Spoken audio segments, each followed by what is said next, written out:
Welcome to the Core Experience, your connection to community, business, and the people who make it all happen with your host, Brandon Suba.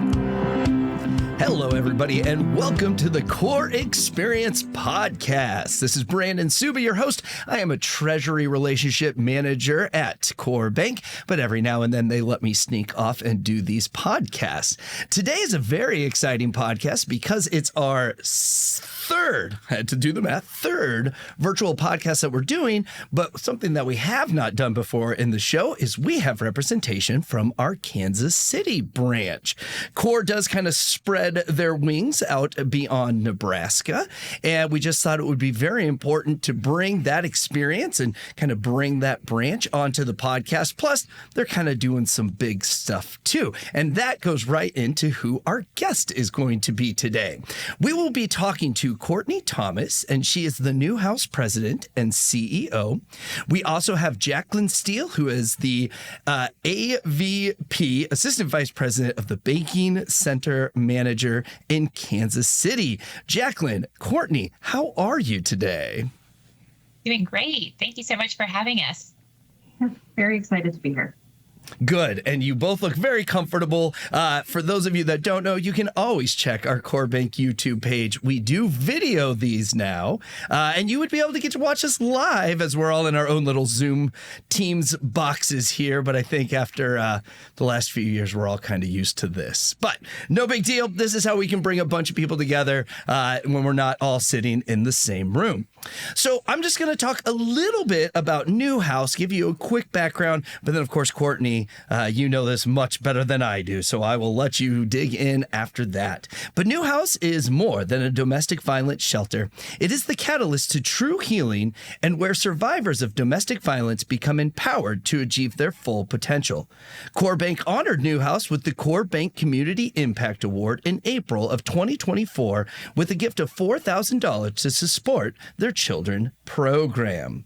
So, Courtney, that's the overview, right?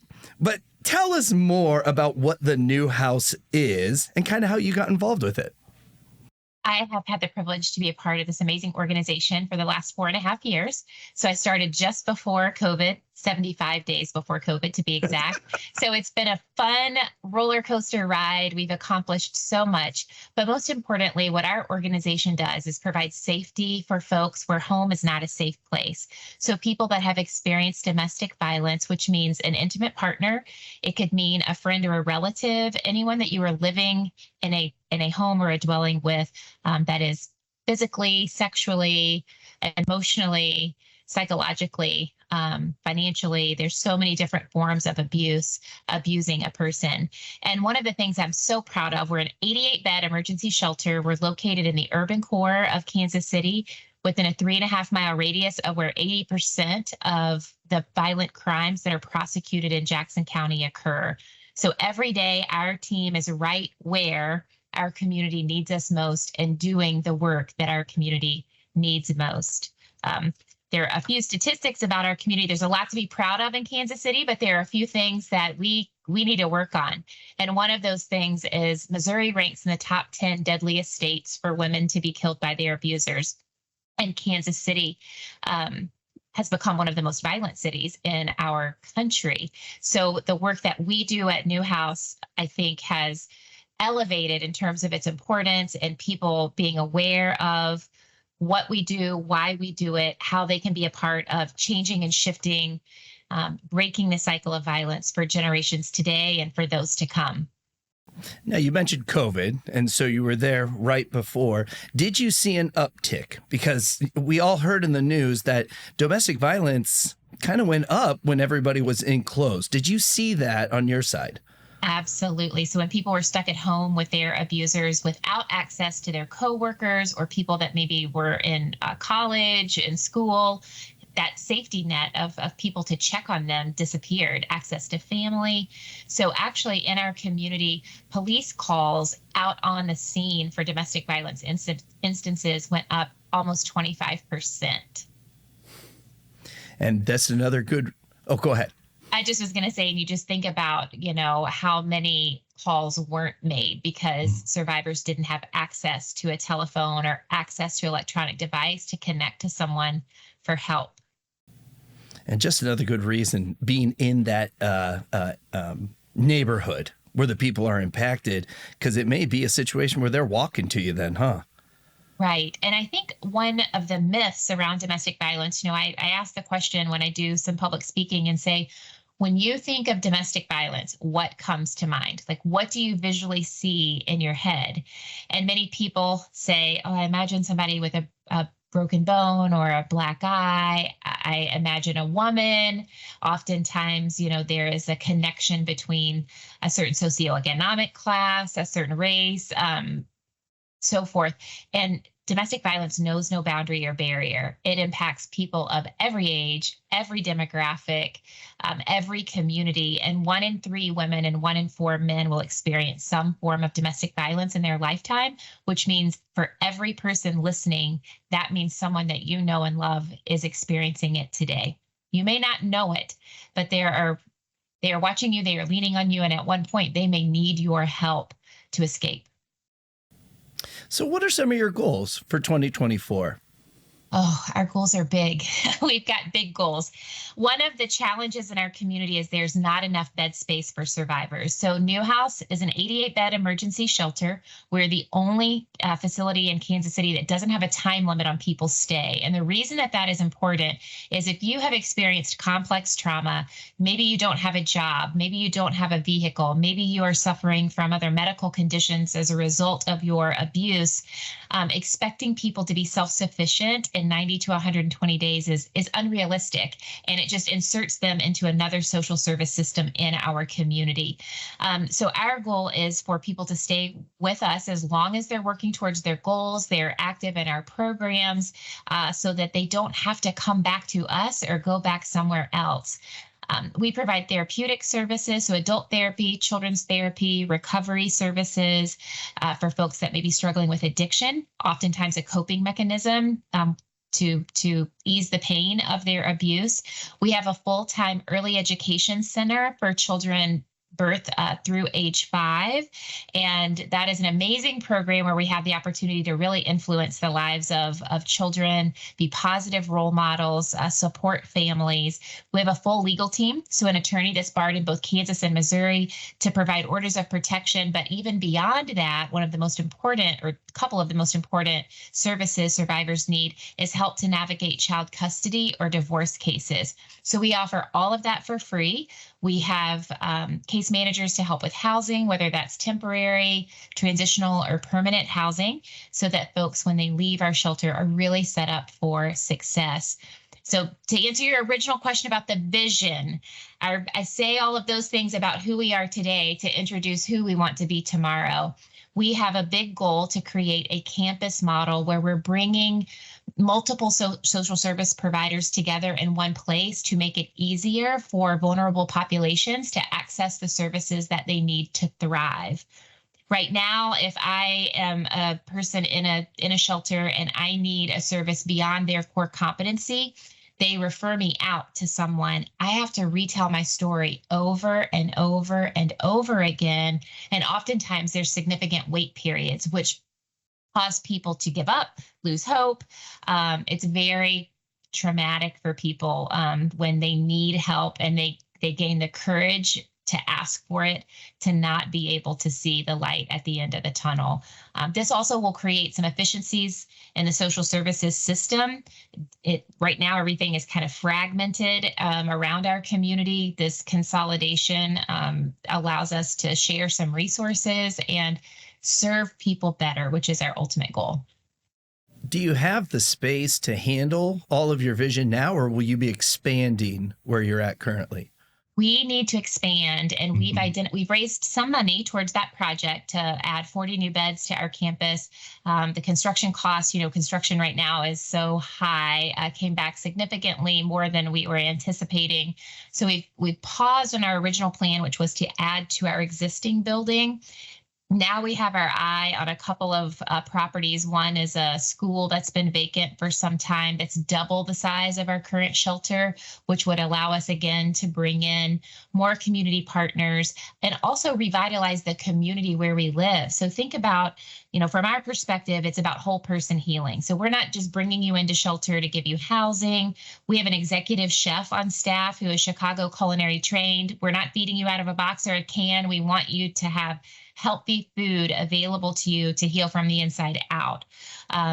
We, in our vision, have an entrepreneurial component where survivors are able to hone in on their skills and talents that maybe haven't had an opportunity to flourish until this point, and learn a trade, develop a trade, and be able to earn a livable wage while in the process.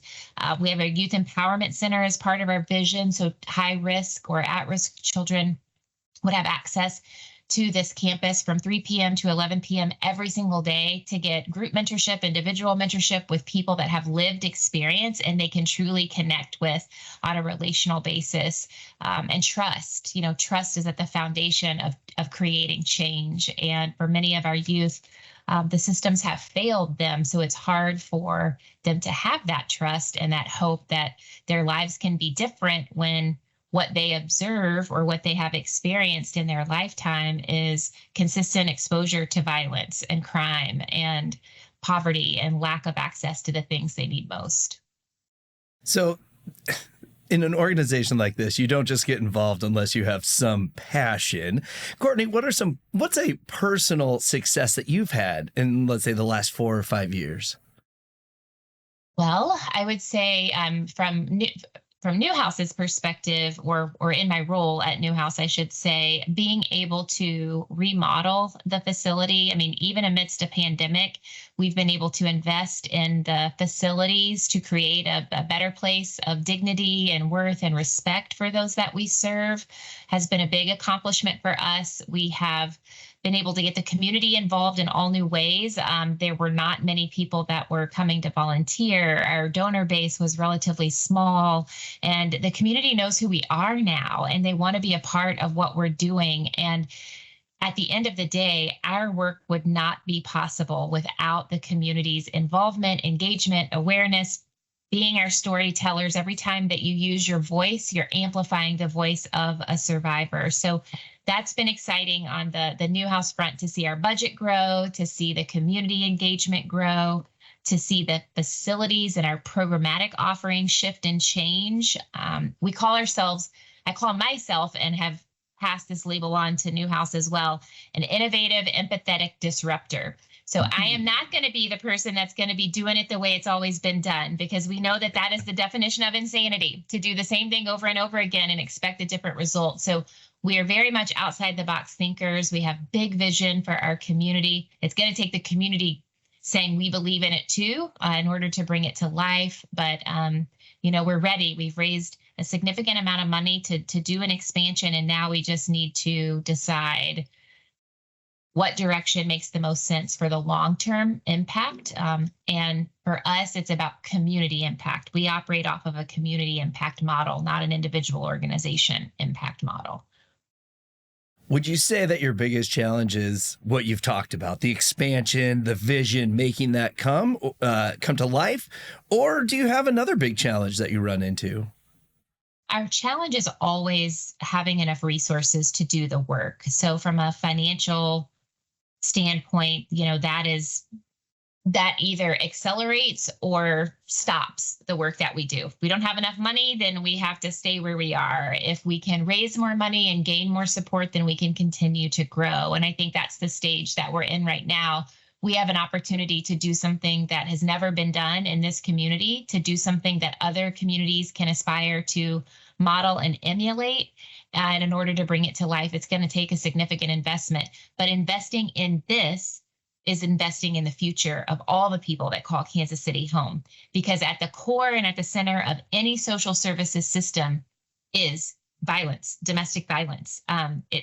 Whether it is the unhoused community, those that are facing addiction, domestic violence is casts across all of those social service sectors. Well, honored to be support as Core Bank. But Jacqueline, why don't you tell us a little bit about the involvement of Core Bank in Kansas City there with the organization? Sure. I am very excited to be able to work with Newhouse and build this partnership. I could not have been more impressed. When we went to deliver the Community Impact Award at Newhouse, I was given a tour, and the facility and everything that they have within that organization to really empower the women and children and families that are there that really need that support.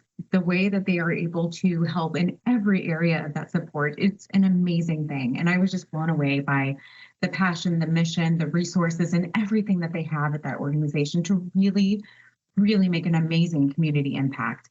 And I wanted to be a part of that. And I am very fortunate to work for an organization, CoreBank, that wants to also make a great impact in the community. And so this just seemed like an amazing way to give back to our community, to help a really great organization that's giving back to the community, and to build a partnership where we can really get involved and make a difference. With that being said, CoreBank has partnered with Newhouse. We're going to be doing quarterly drives to help support different causes and different needs that they have. And our first one is actually going to be on June 3rd through 7th. Our Kansas City office, which is 7400 College Boulevard, Overland Park, Kansas, is going to be a drop-off location for Newhouse. They also have the ability for you to donate to their needs through Amazon, and they have their own Amazon wish list for that. But it's just really very exciting to be able to help do this. So I'm thrilled that we're able to do this, and I can't wait to see what we're able to achieve together and the impact that we can make.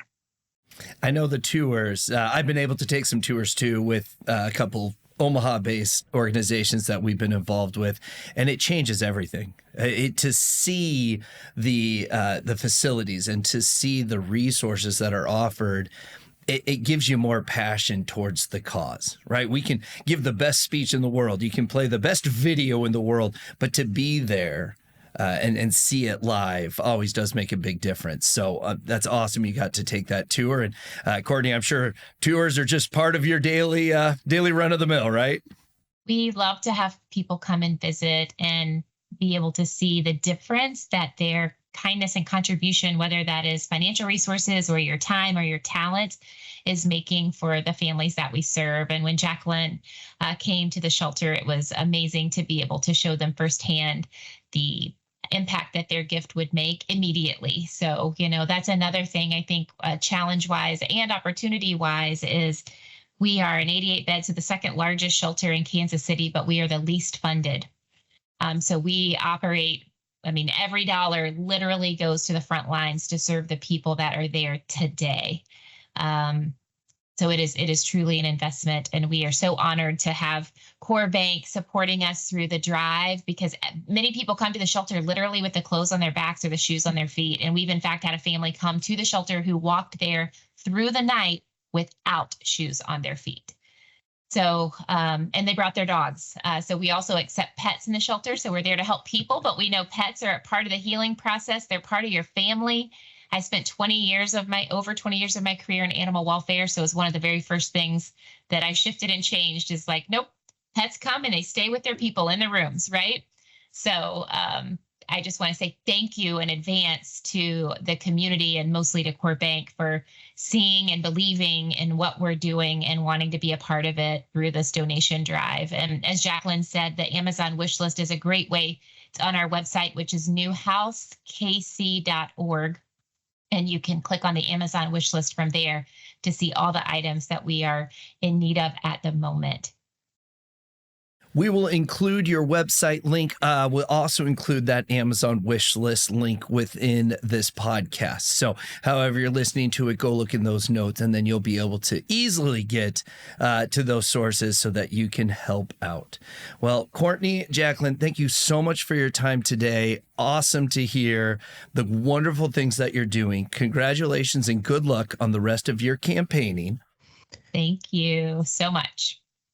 And if you ever have more information that you would like to hear on the CoreBank podcast, you can always go to corebank.com/podcast, or you can always email us at coreexperience@corebank.com. We love to hear different topics or organizations that you might want to hear on the show here. We just like to connect with people in the communities in Kansas City, Omaha, Arizona, even South Dakota, as we do like to spread our wings as far as we can across the United States there. So again, both of you, thank you for your time today. Thank you for all the insight. Good luck with your organization. And I know on behalf of Core Bank, we look forward to being part of that going forward. Thank you both. And for everybody else, we look forward to talking to you on a future podcast. Thank you for listening to The Core Experience, your connection to community, business, and the people who make it all happen. For more details, go to corebank.com/podcast or email coreexperience@corebank.com. Brought to you by Core Bank, member FDIC.